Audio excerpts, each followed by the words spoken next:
Peggy 16.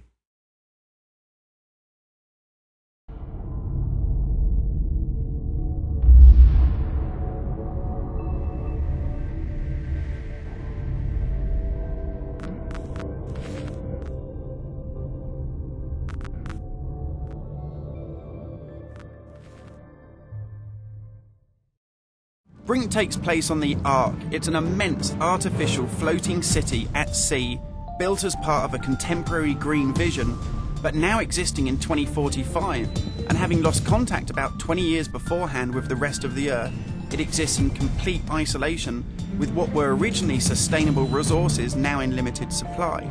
The result of this is that competing social factions have been thrown into an isolated and horrific conflict. We're heading to the Ark's airport.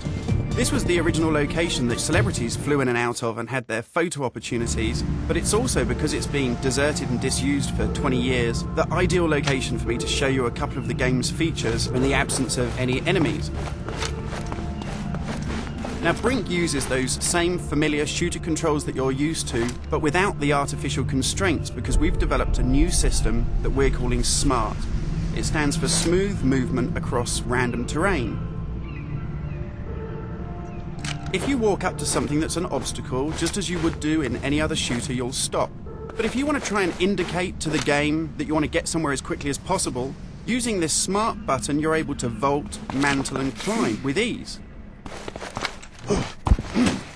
And this is a cool system for helping you navigate through the game, but it's not an autopilot. You don't enter a canned animation that you can't get out of. It's great for advanced players too.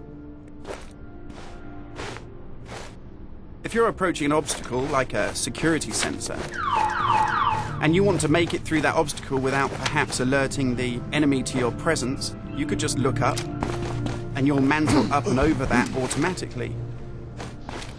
And by the same token, if you use your same SMART button just running towards something and looking down, you'll indicate to the game that you're able to slide under something. And this is really important because in Brink, we want you to be able to make tactical decisions about where you go and how you play.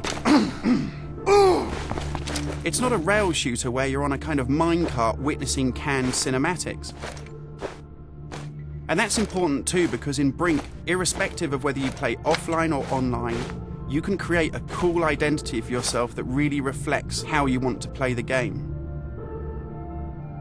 So in Brink, you take on a combat role that suits your preferred playing style, whether you're on the front line attacking the enemy or perhaps at the rear doing support. You'll take part in military objectives as part of a coordinated squad. And when you complete these successfully, you'll earn experience points that allow you to unlock cool upgrades for your weapons, really cool abilities that suit the way that you want to play, and also cool outfits that reflect what a badass you are. And you can do this irrespective of whether you play offline in traditional single-player style mode with no internet connection, or play cooperatively with up to 7 friends, or go online and play fully where the entire game is full of strangers.